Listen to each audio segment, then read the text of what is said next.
Grey's Anatomy, the most iconic binge-worthy drama, is back, along with answers to the biggest cliffhangers. Will Teddy survive? Will Joe and Link finally find happiness together? Meredith returns along with fan faves like Arizona. You can now stream every episode of Grey's ever on Hulu, and new episodes next day. Watch new episodes of Grey's Anatomy Thursdays at 9/8 Central on ABC and stream on Hulu.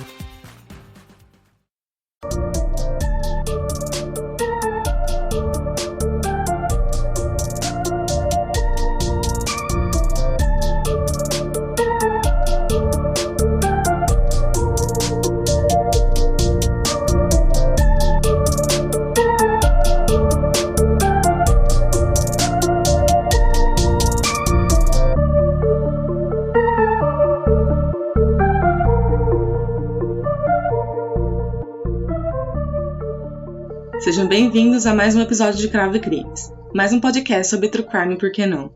Sejam bem-vindos de volta, é sempre um prazer estar aqui com vocês. Espero que todos estejam muito bem e que esse final de ano tenha trazido muitas coisas boas para vocês. E o episódio de hoje ele é sobre uma menina que ela era incrível e ela não é muito comentada sobre até, o que eu acho bem estranho, mas eu quis trazer ela porque é uma história muito interessante e que teve um desfecho agora esse ano, em outubro.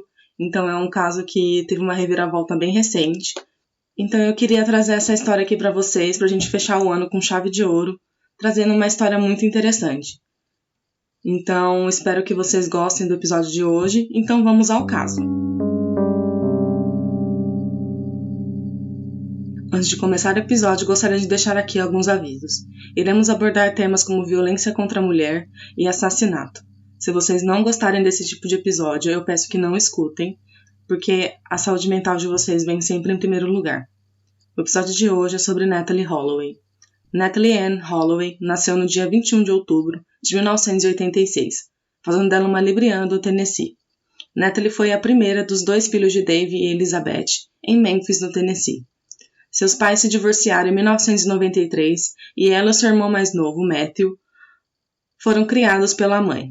A mãe de Natalee acabou se casando com um prominente empresário do Alabama e a família acabou se mudando para Mountain Brook, no Alabama. Natalee se formou com louvor em maio de 2005 na Mountain Brook High School, localizada no subúrbio rico de Birmingham. Ela era membro da National Honor Society e do time de dança da escola, e participava de outras atividades extracurriculares, incluindo até mesmo um grupo de estudos de Bíblia, e ela era membro da Sociedade Honrosa de Matemática e Espanhol. Natalee estava programada para frequentar a Universidade do Alabama com uma bolsa integral, onde ela planejava seguir um curso de pré-medicina. De acordo com o livro do pai de Natalee escreveu, chamado Aruba, The Tragic Untold Story of Natalee Holloway, ele diz que no momento em que ela nasceu, ela sempre foi um ser humano com muita luz e incrível. Ele ainda descreve ela como uma jovem mulher sensível, amável e articulada.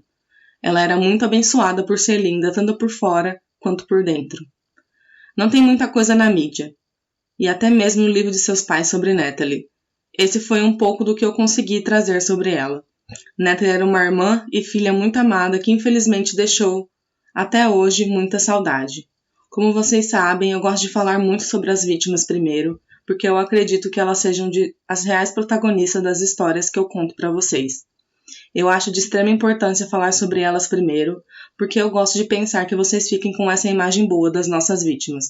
Porque além de elas serem as vítimas de uma tragédia, elas são filhas e irmãs de alguém que está sofrendo terrivelmente pela perda dos seus entes queridos. Como sempre, nós nunca temos informações suficientes sobre as vítimas.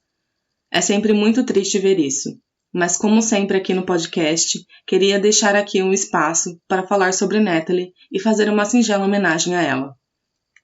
Voltando ao caso, no livro do pai de Natalee, ele descreve que em fevereiro de 2005, Natalee liga para ele pedindo se ele poderia ir numa viagem com seus amigos para Aruba, no México.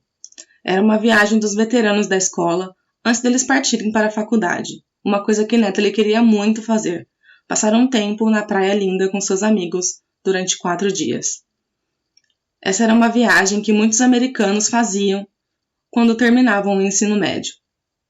O pai de Natalie fala em seu livro que ele se sentiu muito apreensivo de ter que deixar a filha ir para outro país aproveitar sozinha com seus amigos. Não que ele não confiasse em Natalie, ela era uma ótima filha e nunca deu motivo para que os pais dela não confiassem nela.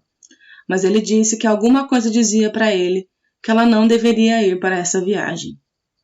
Após alguns dias, os pais de Natalie recebem o preço da viagem e o pai dela fica muito assustado com o valor. Ele disse que achou que esse valor era muito alto para uma viagem de final da escola, e depois de alguns dias de consideração, ele acabou dizendo para a filha que ela não deveria ir, que ele não autorizava. Eles explicam para ela que havia 2 motivos. O primeiro era que a viagem era muito extravagante e eles não achavam que seria uma viagem apropriada para uma menina de apenas 18 anos de idade. Mas o irmão de Natalie já tinha ido nessa viagem 2 anos antes e os primos gêmeos dela iriam graduar no mesmo ano e iriam nessa viagem. Então a mãe de Natalie acabou concordando em deixar a filha ir. O pai dela fala em seu livro que a última coisa que ele viu foi ela na festa de formatura, no último momento da formatura, no final da noite. Natalie iria sair com seus amigos para comemorar em algum lugar e ele se despediu dela, e essa seria a última vez que ele abraçou, deu um beijo e se despediu de sua filha. Um dia antes da viagem, Natalie liga para sua madrasta e conta o quão animada ela estava para ir viajar para Aruba. A madrasta avisou para ela ter cuidado na viagem, ainda muito preocupada. Já a mãe de Natalie conta em uma entrevista para a reportagem especial no programa 2020 que ela levou ela para a casa de uma amiga na madrugada, do dia em que Natalie iria viajar, e se despediu dela no carro. Aquela seria a última vez que a mãe viria sua filha. Ela se emociona e fala que nunca acharia que seria a última vez que ela veria Natalie.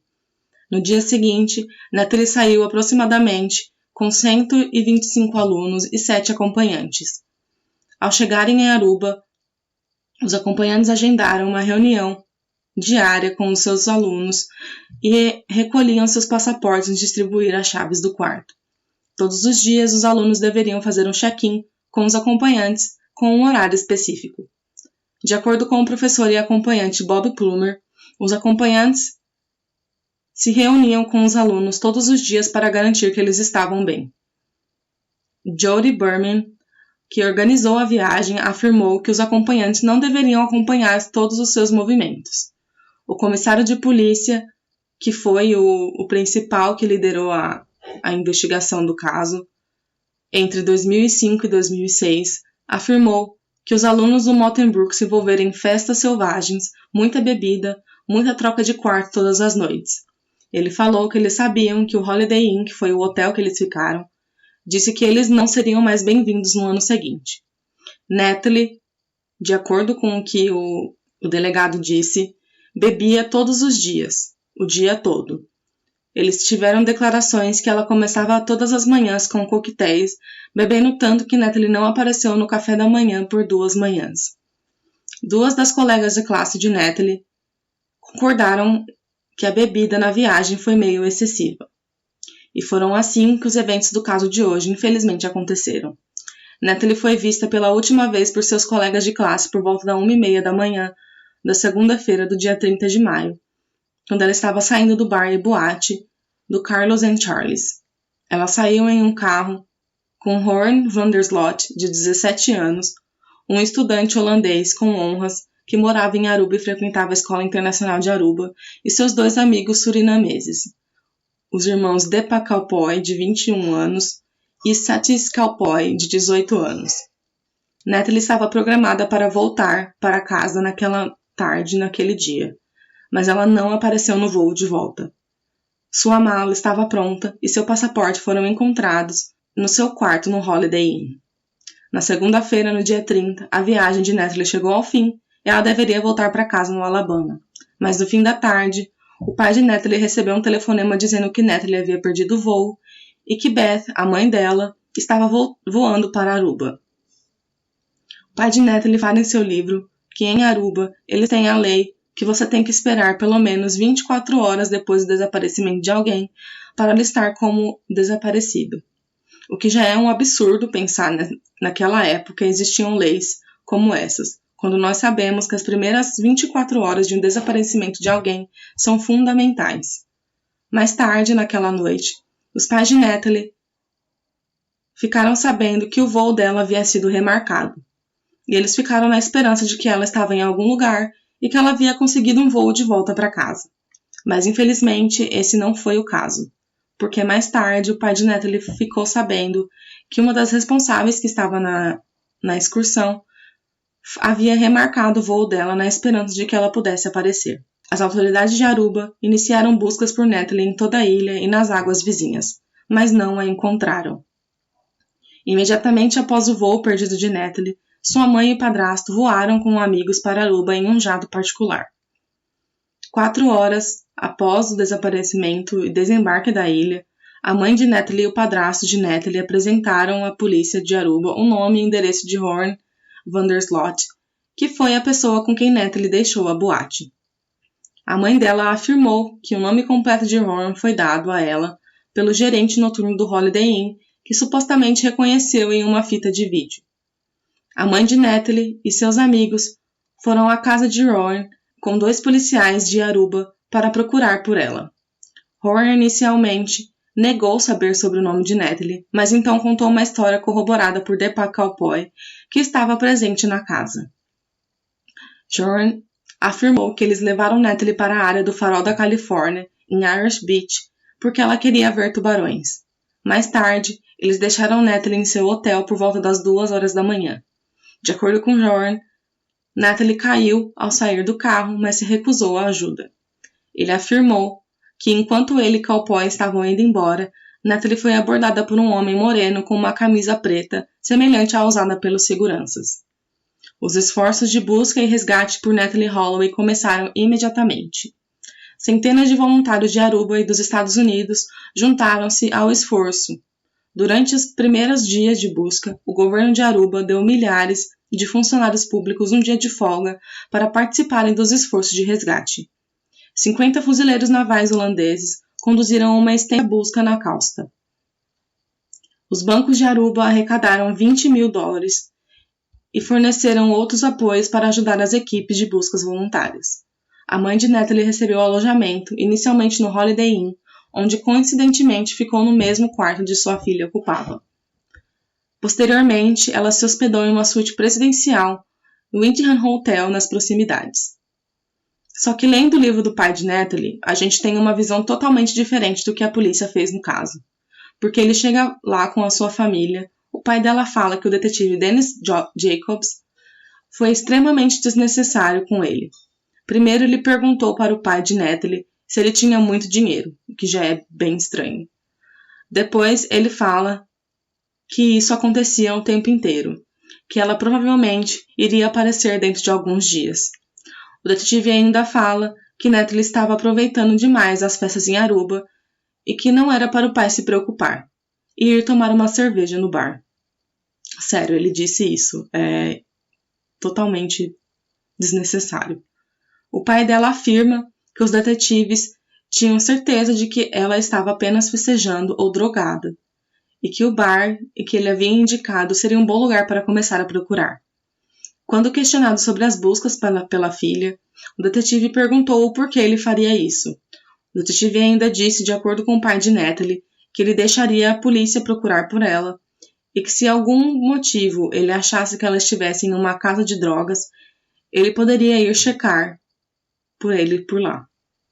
Dizendo que o governo de Aruba controlava essas casas de crack para manter os usuários fora das ruas e longe de onde os turistas compravam e jantavam.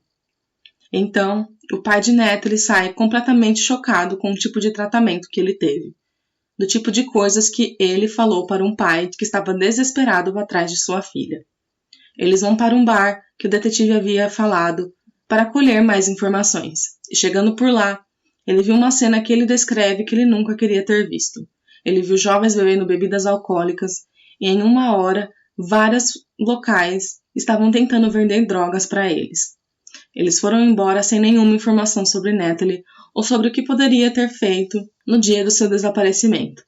No dia seguinte, eles começaram a procura pelas praias e áreas montanhosas pela manhã e à tarde eles andaram pelas ruas procurando por ela. Depois de alguns dias procurando por Natalie, o pai dela fala no livro que diversos traficantes e usuários iam até eles dizendo que tinham pistas sobre a garota. De acordo com ele, o padrasto de Natalie estava dando dinheiro por informações sobre ela. Um usuário em particular acabou chegando neles e dizendo que Natalie estava em uma dessas casas que vende drogas. Ele disse que havia até mesmo uma porta de fuga nos fundos que levava a um quarto secreto. Só que o tio de Natalie já sabia que aquela história não passava de uma mentira logo de cara, porque diversos viciados e usuários estavam chegando neles dando informações em troca de dinheiro.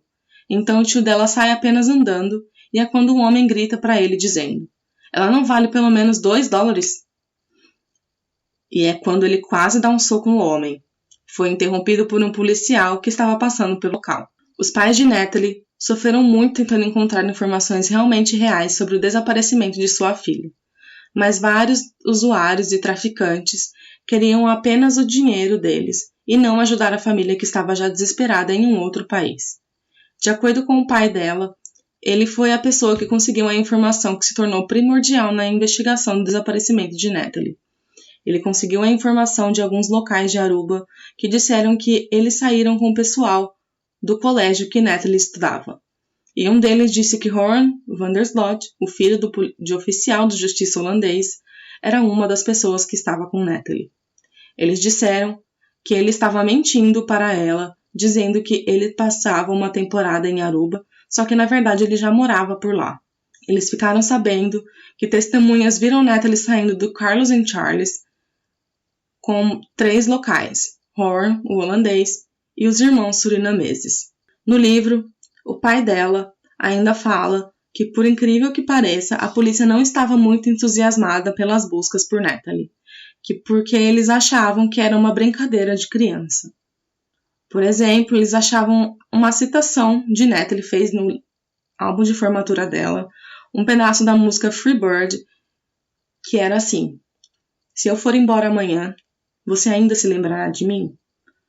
Pois eu devo continuar viajando agora, porque há muitos lugares que preciso ver."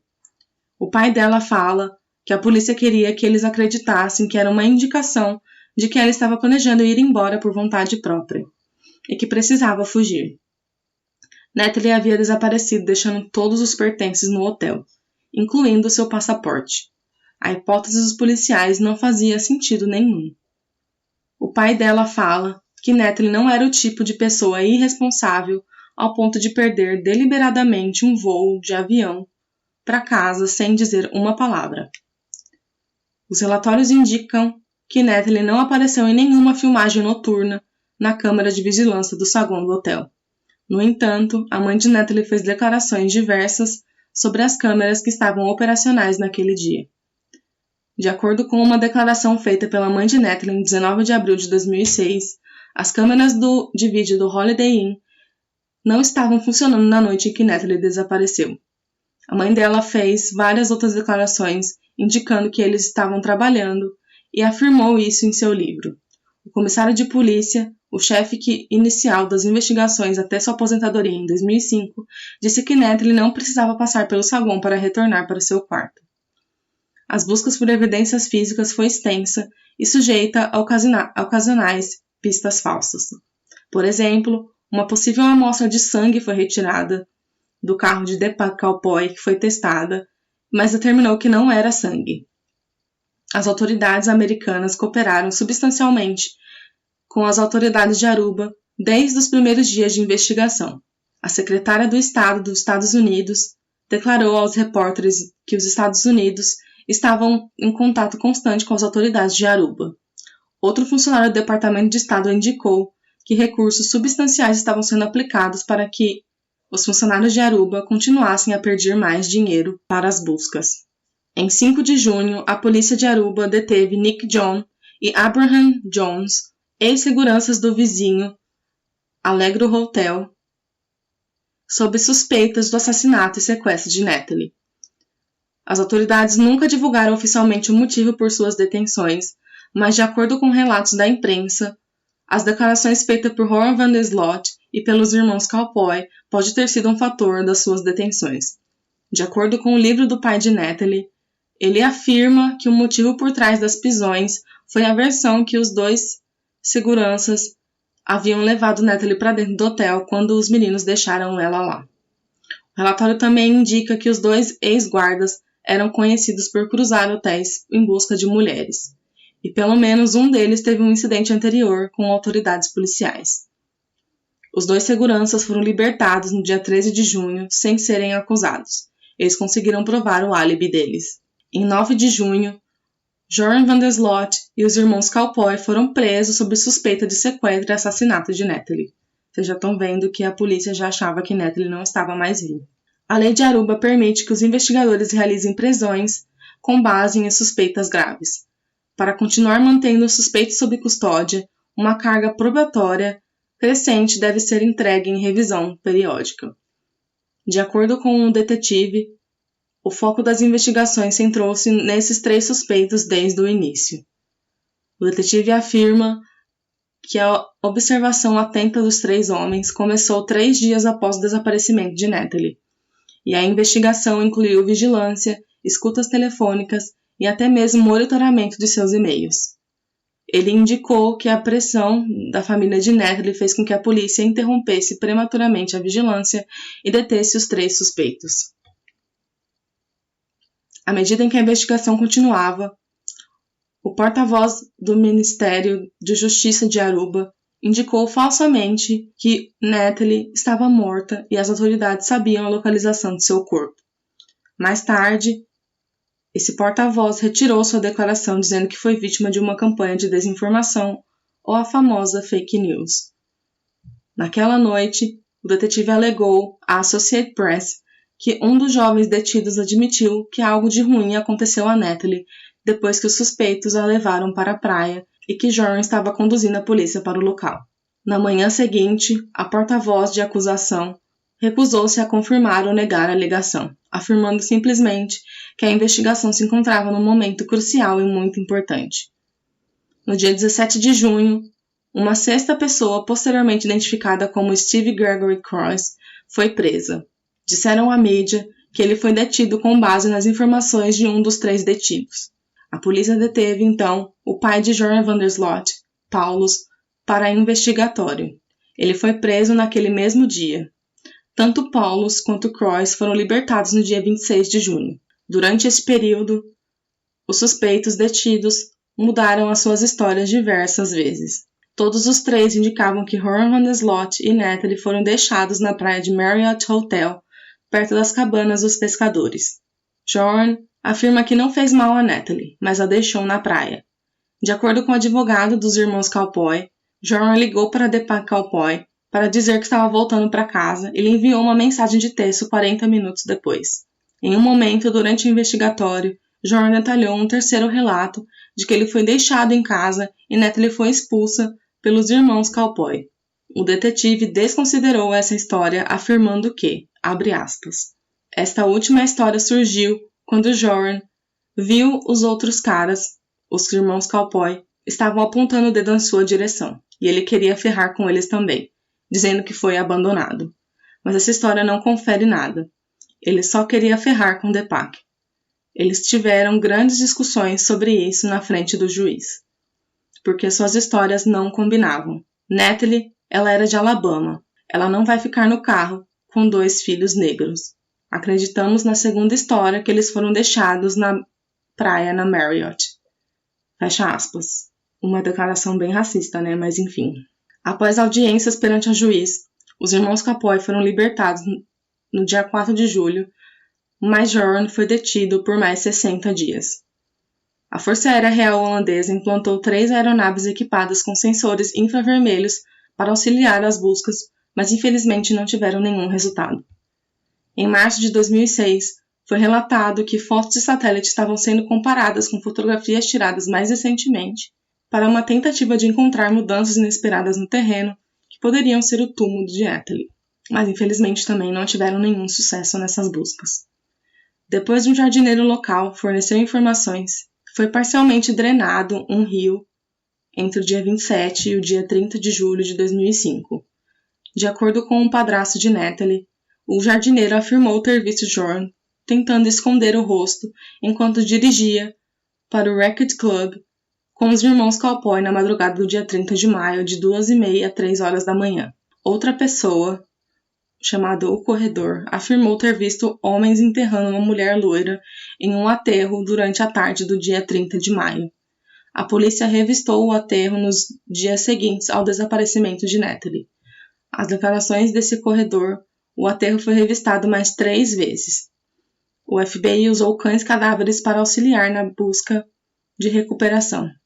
As buscas, infelizmente, também não levaram a nada. A família de Natalie ofereceu inicialmente $175 mil e os doadores ofereceram $50 mil por relatos e seu retorno seguro. 2 meses após o desaparecimento, a recompensa foi aumentada para $200 mil para $1 milhão, com uma recompensa de $100 mil por informações que levassem ao local dos seus restos mortais. Em agosto de 2005, a recompensa por informações que levassem ao cadáver de Natalie aumentou de $100 mil para $250 mil. O FBI anunciou que as autoridades de Aruba forneceram a uma agência de documentos entrevistas com suspeitos e provas. Os investigadores encontram um pedaço de fita adesiva com fio de cabelo loiro preso. As amostras foram testadas em um laboratório holandês. Um grupo de polícia e o Ministério Público de Aruba viajou então para o Laboratório Central do FBI no Quantico, na Virgínia, para consultar investigadores americanos. As amostras de cabelo foram testadas em uma segunda vez. O FBI anunciou então que as amostras de cabelo não pertenciam a Natalie, mais uma vez sem nenhuma informação sobre ela. Os irmãos Cowpoy então foram presos novamente no dia 26 de agosto, junto com outro suspeito, Fred Arambatsi, de uma menina menor de idade e ter contato físico inadequado com a mesma. Esse incidente supostamente ocorreu antes do desaparecimento de Natalie. John e os irmãos Cowpoy estariam supostamente envolvidos nesse incidente também. A mãe de John, Anita, declarou: "É uma tentativa desesperada de fazer os meninos falarem. E não há nada para conversar.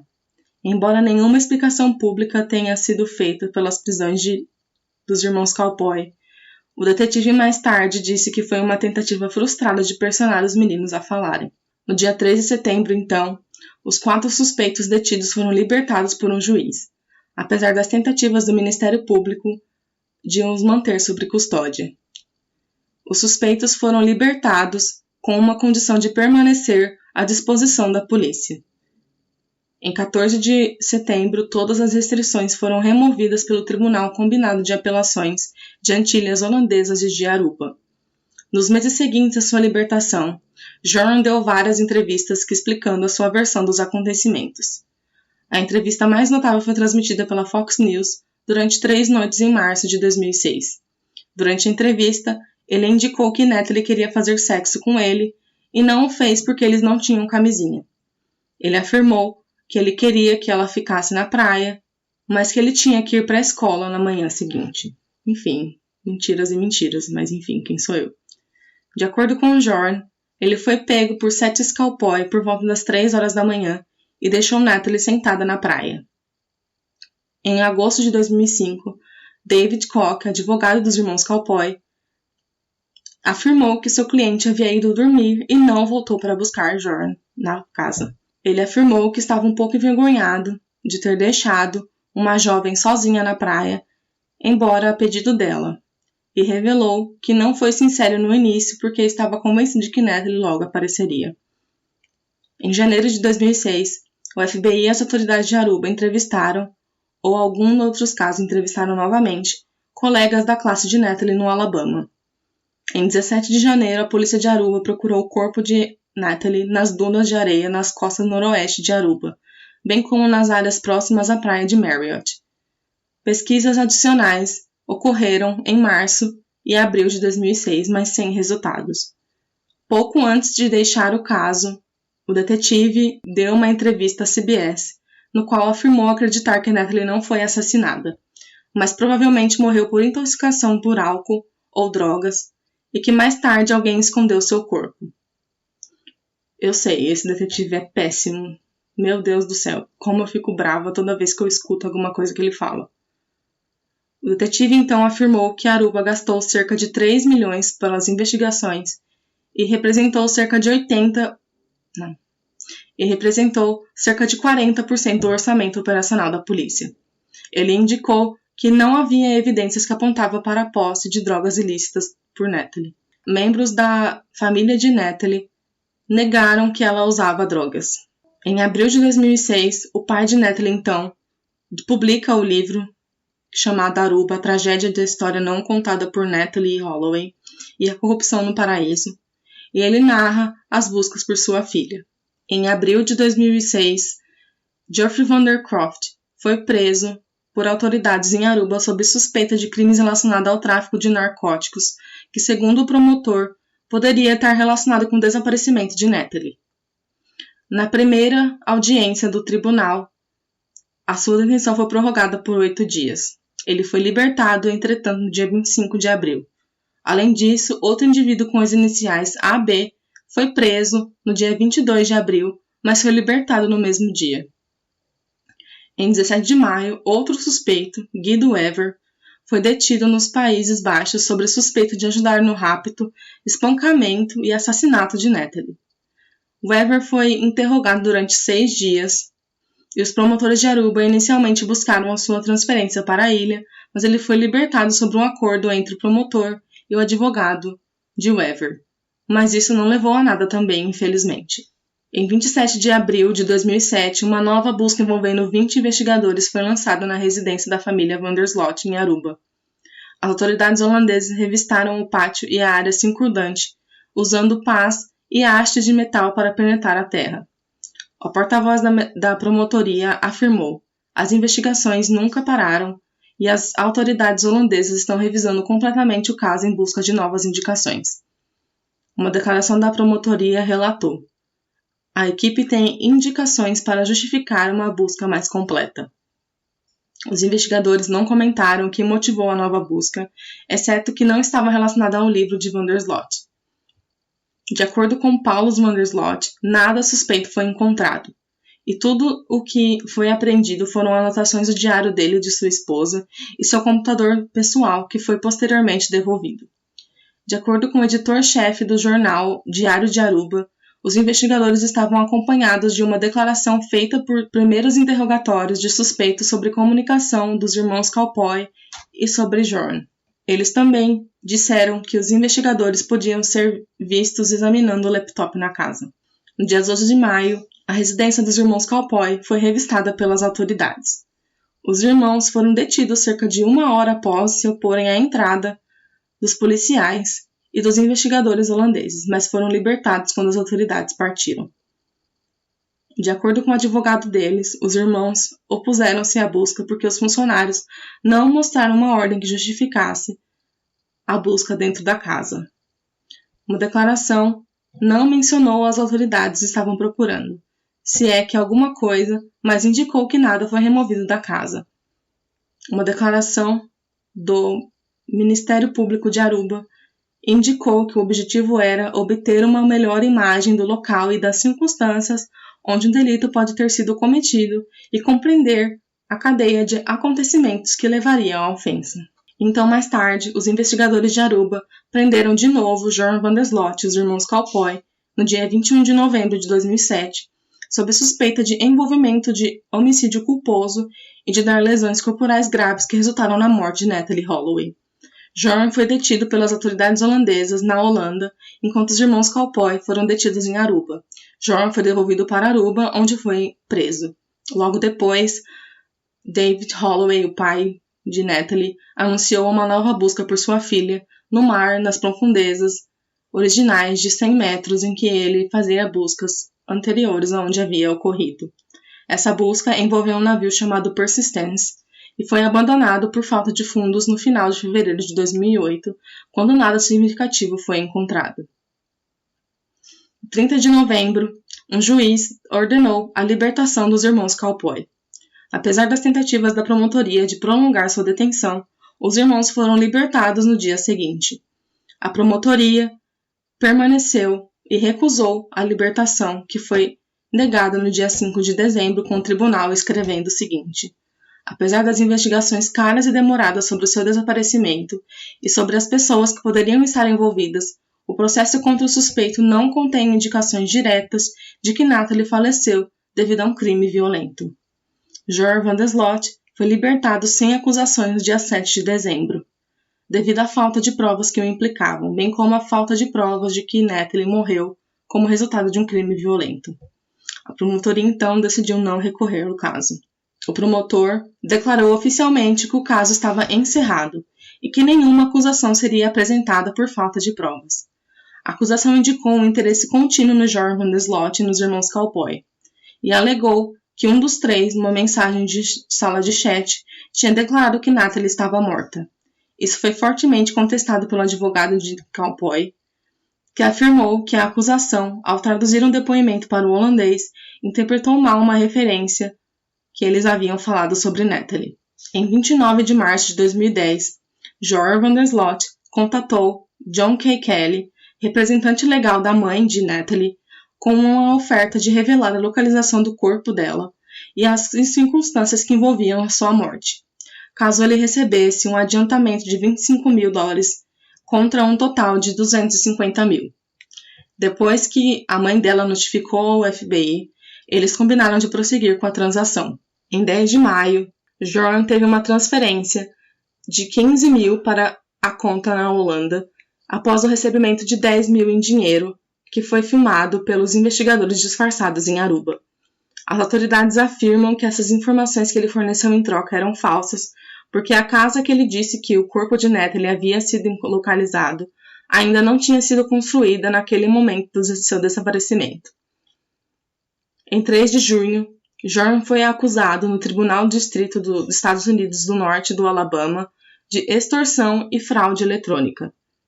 A procuradora dos Estados Unidos, Joyce White Vance, obteve um mandato de prisão e o transmitiu para a Interpol. Em dia 30 de junho, Jorn foi indiciado pelas acusações.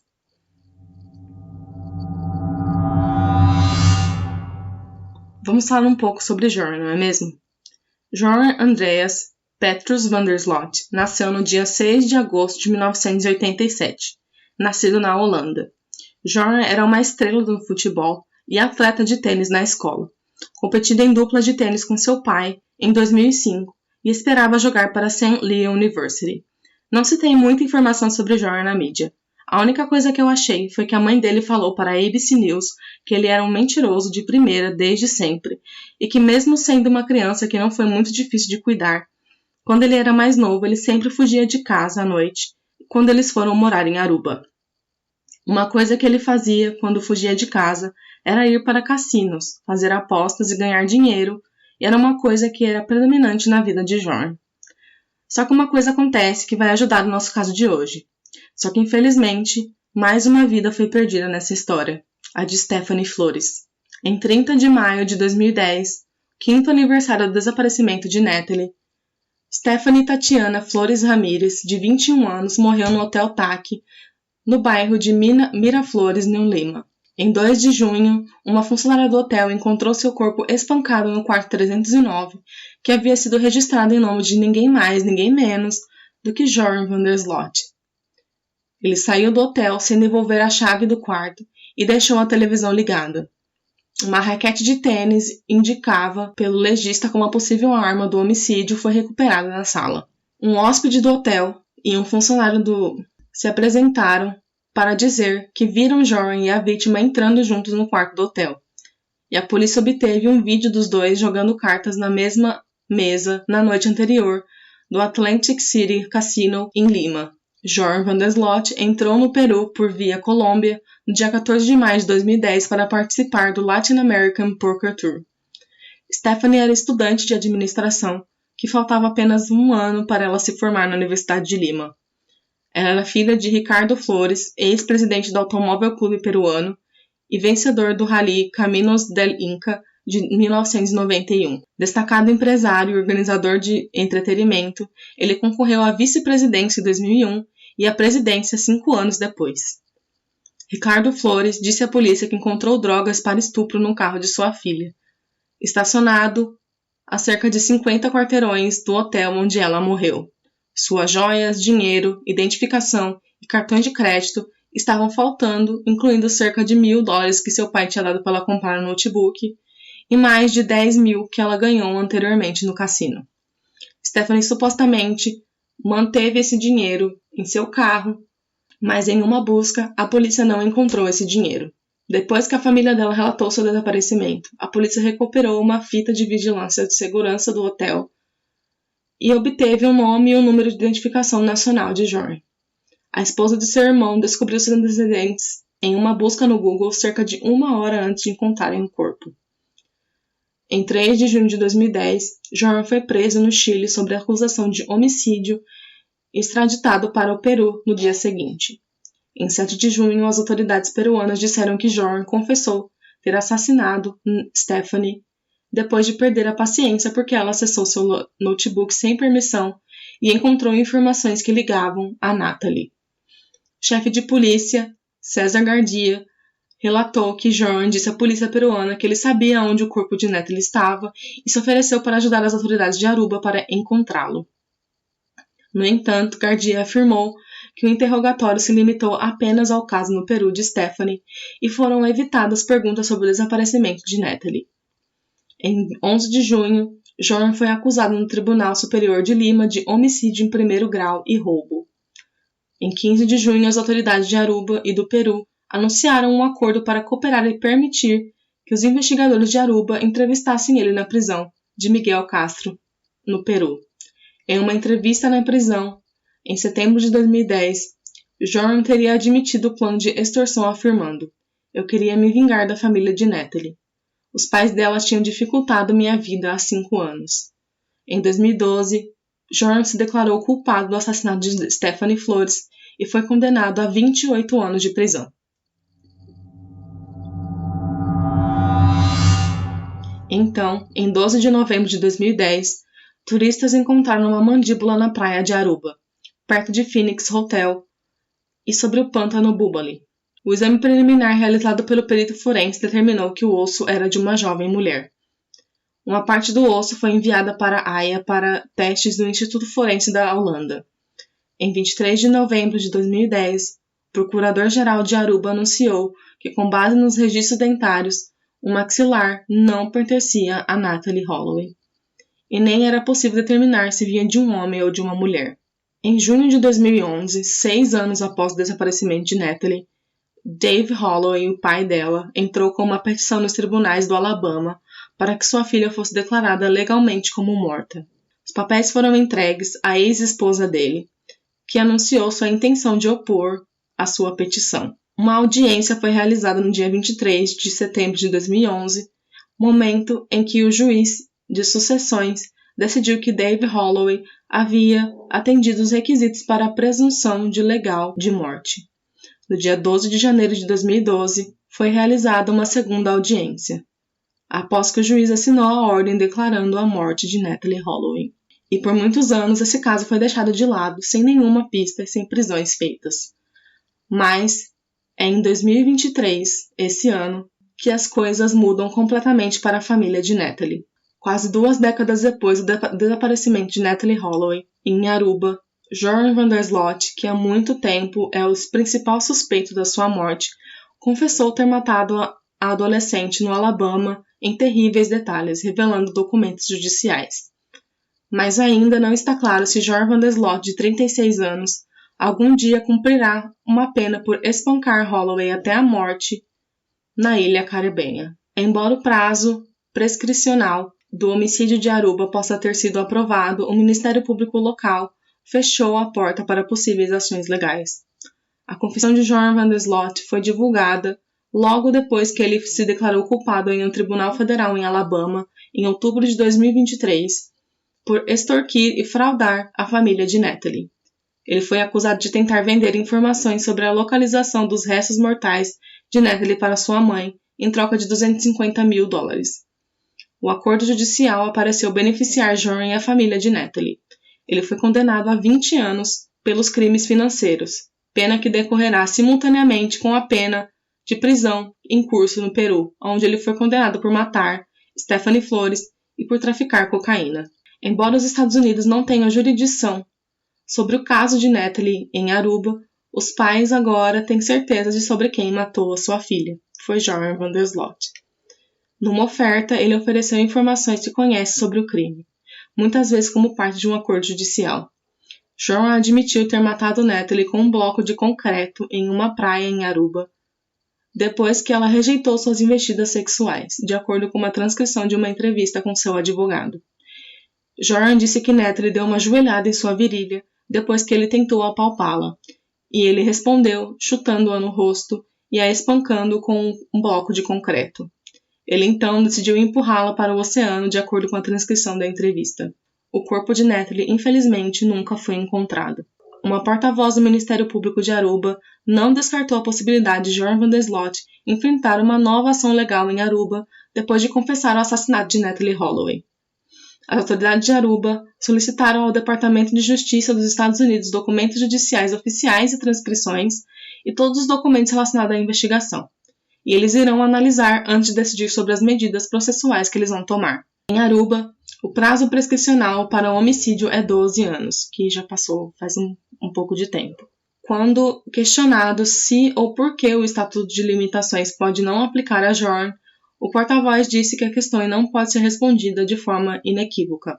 Depende de vários fatores da investigação. Lembrando que também não sabemos o que consta nos documentos oficiais do tribunal e de documentos relacionados à investigação.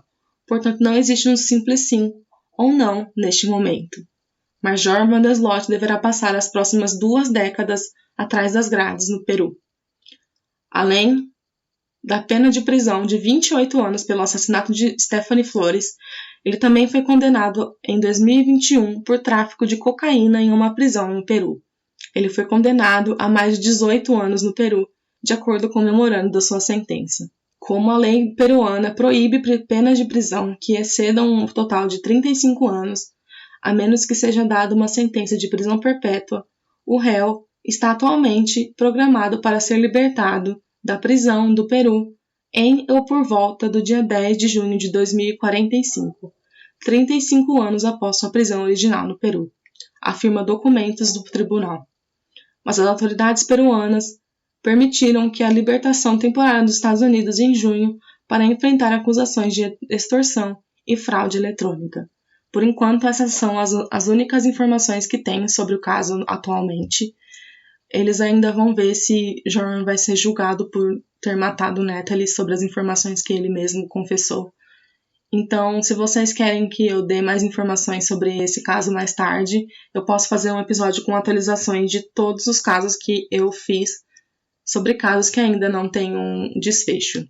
Então, antes de terminar esse episódio, queria deixar aqui uma instituição para homenagear a nossa vítima de hoje, Natalie Holloway, e também queria deixar uma homenagem para Stephanie Flores.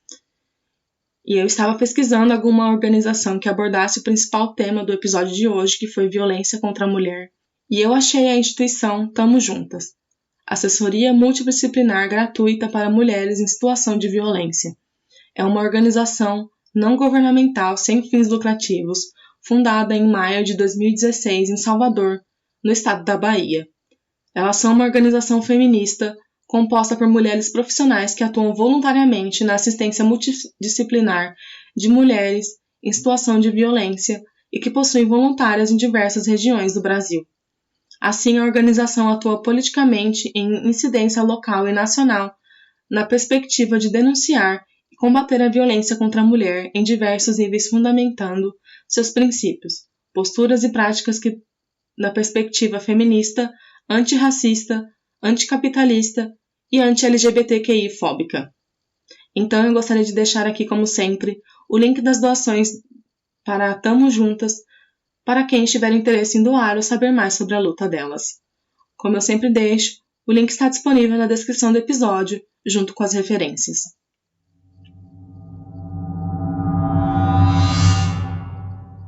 Então é isso, espero que vocês tenham gostado do episódio de hoje. Esse caso ele não é muito comentado assim, eu não sei o porquê, eu estava procurando alguma coisa para fazer essa semana e acabei me deparando com esse caso.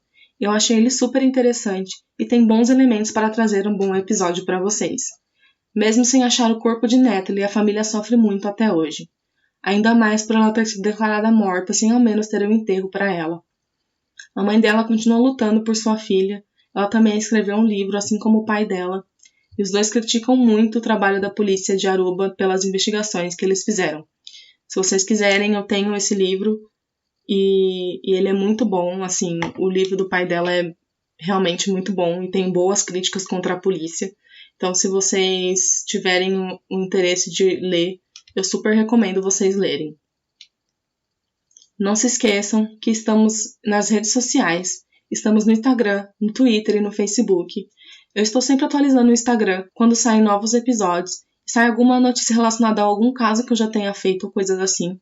Então acompanhe as nossas redes sociais para vocês ficarem por dentro de tudo que acontece no podcast.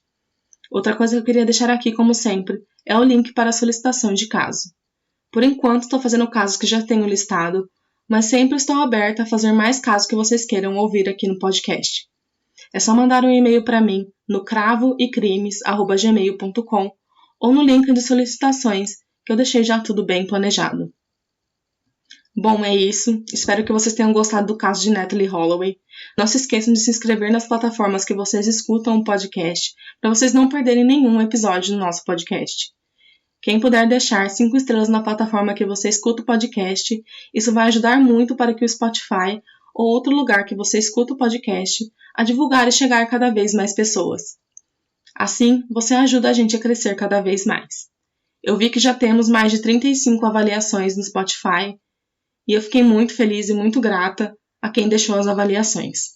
Queria mais uma vez agradecer, como sempre, a todos que escutam. Eu nunca imaginei que um projeto que eu comecei assim sozinha cresceu de um jeito que vem crescendo e cada vez mais pessoas estão escutando os episódios. Eu fico muito feliz com todo o amor e carinho que eu tenho recebido e por cada mensagem que vocês mandam. Muito obrigado mesmo por tudo. Compartilhem com seus amigos e parentes, ajudem o podcast a crescer cada vez mais e eu estou sempre aberta a conversar mais com vocês sobre os casos que eu contei aqui no podcast. Queria desejar para todos aqui um Feliz Natal, que todos tenham uma ótima noite de Natal com a sua família, ou não, pode ser com os amigos também. E um Feliz Ano Novo para todos nós. Que 2024 seja um ano muito proveitoso para todos nós, cheio de alegrias e somente coisas boas. E feliz um ano de Cravo e Crimes para todos nós. Esse projeto chegou sem intenção nenhuma de ter quase 10 mil reproduções, mas esse ano que passou foi um ano muito bom para o podcast. E cada vez mais o podcast possa crescer e se tornar algo bom e interessante para mais pessoas. Bom final de ano para todos nós e tomem cuidado, bebam com moderação ou não bebam se você for menor de idade e aproveitem muito. Não se esqueçam que temos episódios novos todos os dias 5 e 20 do mês. Um Feliz Natal, Feliz Ano Novo e nos vemos em 2024. É isso, se cuidem e até a próxima. Cravos e Crimes é um podcast gravado, escrito, produzido e editado por mim, Gabriela.